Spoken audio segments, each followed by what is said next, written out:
In China, there are 544,000 sudden deaths each year. Cardiac arrest is one of the most common causes of sudden death, and 70% of cardiac arrest occur outside the hospital. However, fewer than 1% of bystanders at sudden deaths in China are well-trained and capable of administering first aid. Therefore, it is urgent to popularize first aid knowledge within this modern society. To help users to practice these skills in a safe and controlled environment, rather than relying solely on theoretical knowledge or practicing on mannequins, users can experience a more realistic and immersive simulation that better prepare them for real-life emergencies. Moreover, this VR application can provide users with instant feedback on their performance, allowing them to identify areas where they need improvement and adjust their technique accordingly. In order to enrich the content of our VR project, we implemented the following measures. First of all, we have restored the CPR movements in real life by using motion capture, such as chest compressions and artificial respirations. In addition, we have carefully designed actions for each character in the program, making the characters more lively. Besides, we have also implemented some interactions, such as question and answering sessions, and clicks to promote the progress of the program. Our project is about teaching the use of CPR in emergency situations.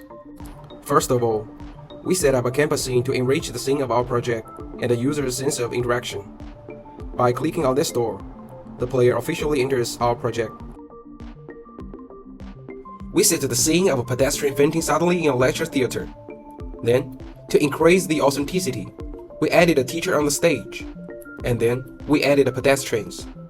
Some of them were walking, some were sitting. After starting the play mode, a lady suddenly fainted when she walked off to the seat in the classroom. At this time, some pedestrians who found the lady fell started to call for help. Oh, someone fell down. What happened to her? At the same time, the teacher also quickly walked off the stage and started CPR teaching. If you look towards the stage, you can easily find that we have also set up a CPR instructional video that is looped on the big screen on the stage. In order to increase the effect of interaction, we set a striking red arrow pointing to the patient's chest, prompting the players to start teaching by clicking. And we have set up a question before each step to guide the player. And the player needs to click to promote the project throughout the process, in order to give the player a better sense of participation. Now that someone seems to have a sudden myocardial infarction, what needs to be done next?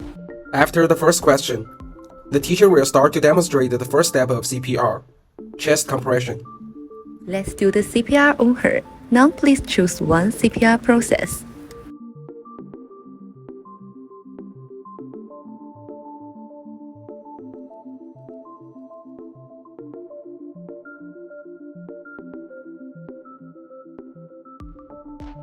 Good job! Which is the next step?